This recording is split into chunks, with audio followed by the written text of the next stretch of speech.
stunting. I set the pace when I'm running. I always take what I want and I always give it 100. Don't need a bank, no I'm funded. Play the game like it's nothing. I'm always thankful for something. Don't take for granted, stay humble. Now wake up! Alright guys, so I'm booking my first load and I wanted to talk to you about some of the confusion in the industry. Everyone says that you can get factoring, and instead of waiting 24 days and to get paid on your invoice, you can get a factoring company. So I did, so you can get paid same day or next day. But then when I type in their information into the factoring website, they're not available for factoring. So the misconception about getting factoring so you can get paid next day, I've already looked through pretty much all these and only found one broker that is actually compatible with the factoring company. So if you're getting out here, make sure you have capital to run for a month, because on average, if you're only working with good brokers with a rating A, you'll get paid within a month. But you're going to need to support yourself for a month on your own capital before you start getting paid. I'm in the middle of booking my first load. It's a shipping container. And we're going from Seattle to Montana. And I was able to get a bump in the rate. So I believe it's $296 is what we're doing. And I'm emailing the lady now, getting the paperwork done. Alright, so update on the factoring comment I made.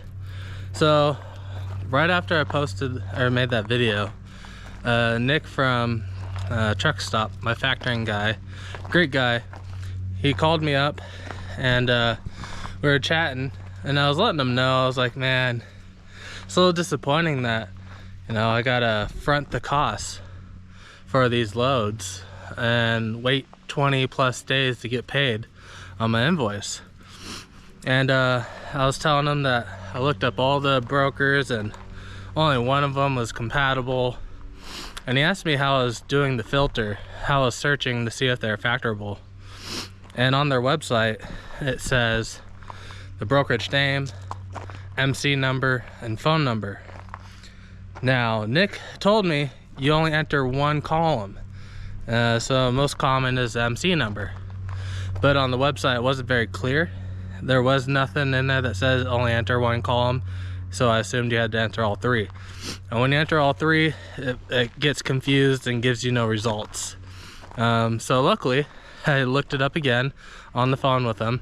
And the company I'm using, instead of waiting 22 days to get paid, I will be able to send my invoice in and get it paid out in 24 hours.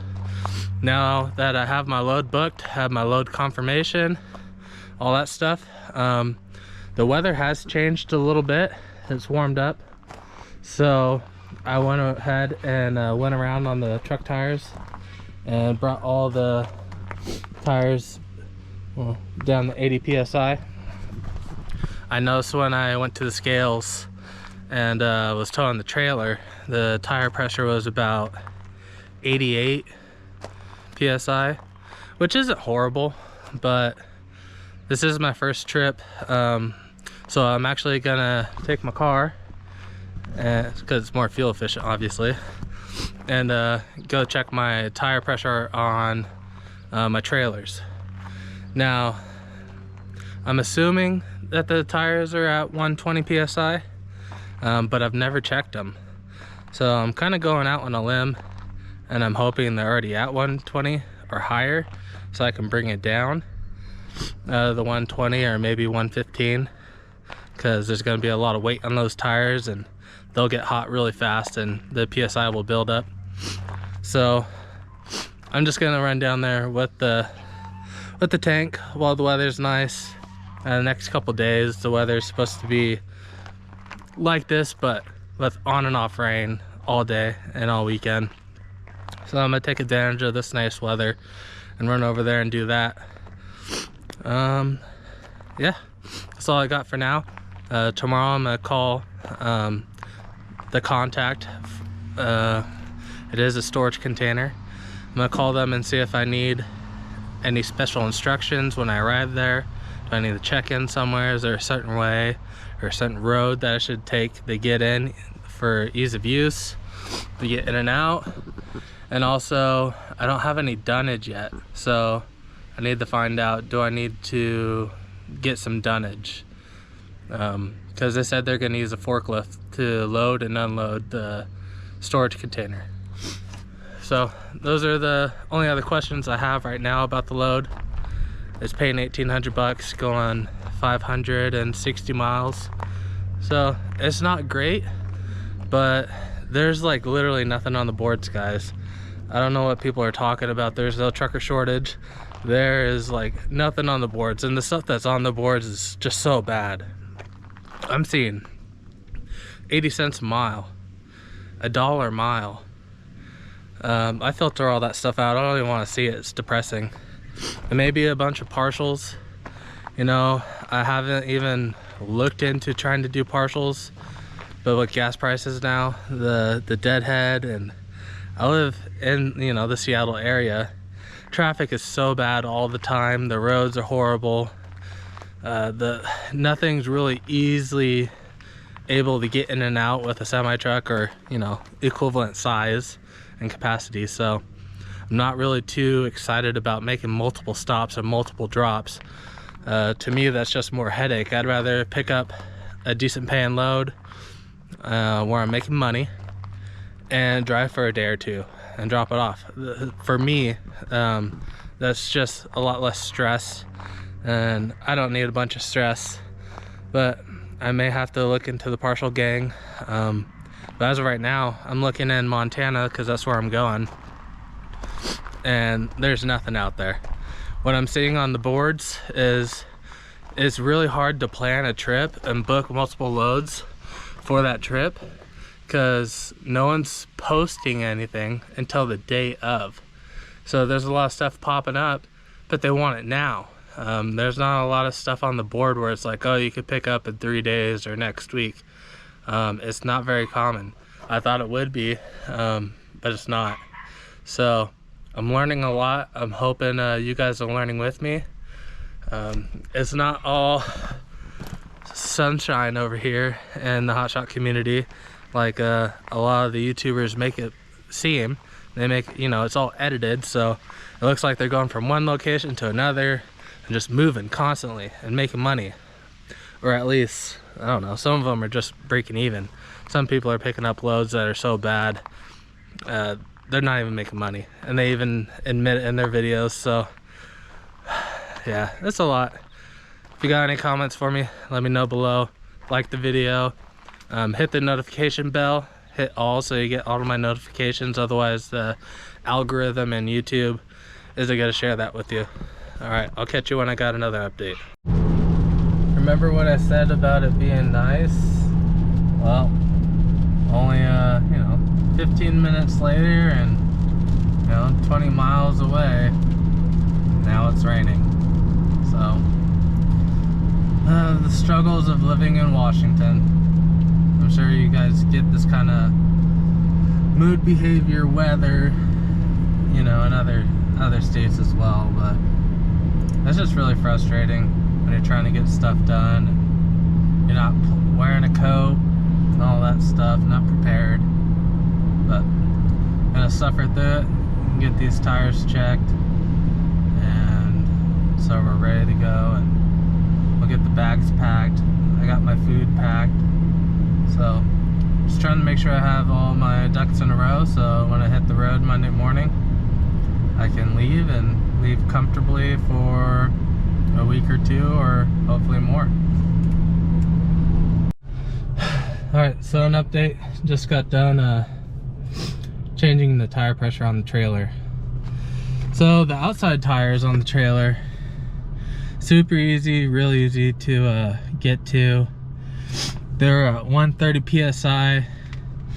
The tires say cold, should be at 125. So I brought them down to 125. But the inner tires, they are impossible to get to. It's almost like you have to take the tire off to get to the inside tire. So maybe after my first load or something, I'll see if I could stop at a truck stop or something and see if they can check the tire pressure for me, because obviously it's at 130 like the other ones are, but as it gets warmer, it's going to be even more important to maintain that tire pressure, because that's the main causes of blowouts. Is a heavy load traveling at high speeds, it'll really heat up those tires. So it is part of your daily inspection to check your tire pressure. It's kind of a lot to do every day, but I'm assuming if you do it once a week, you should be good. But it is something that you need to be able to practice. Maybe I'll need to get a different valve stem on the inside trailer tires so I could do it myself, because I know there's got to be a better way. I can't do it right now, so if you have a suggestion, leave it in the comments. I'd appreciate it. Hey, so another update. Another reason why I want to go with the CDL for Hotshot and not non-CDL. Just my truck and trailer setup is 21,000 pounds. To be non-CDL, you have to be under 26,000 pounds. You might be able to save some weight by, a smaller trailer or a lighter trailer, but that might only bring you down to about 18,000. These loads on here, let's see if I can show you. Look, 9,500 pounds for a 12-foot load. It's a partial. And then also I'm using a download DAT and I'm not very happy with it. We'll see if it gets any better, but have had great results with it. On Truckstop.com, you can go over here. Let's see, click on that. This is a load I'm hopefully booking for next week, but 16,500 pounds. I mean, everything is heavy. Most of the loads on here, if I filter all the loads by weight, they don't always post all the weights, but the lightest load is 9,500 pounds, and then 12,000, 16, 17,000. So just an update for you guys if you're getting into the industry. I didn't want to be restricted. I saw that Toe Piglet, he did non-CDL, as you may have heard or seen. He has now gone out of business, and he wasn't profitable. So you have to structure your business to make sure you're profitable, and you have to look at the trends. And the trends are, yeah, I'm sure there's people out there with non-CDL, but unless you have direct customers, most of the loads that are booking are going to be pushing you very close to your max weight, like Toe Piglet, obviously. If you've seen any of his videos, always breaking axles, going through brakes, just all that kind of stuff. And it's because he was always working his trailer to 100% capacity. That's why I went for the biggest trailer I could, 30,000 pounds. And obviously I'm not going to be maxing it out. I will be getting pretty close with this excavator at 16.5, but it's not every day. And hopefully, because it's overbuilt and super strong, I shouldn't have those kind of issues that he was having. But that's my input, and I'll record my journey of picking up my load and delivering it and showing you what really happens on the road. Yeah, it won't be super edited. I'll show you the truth. So thanks, like and subscribe.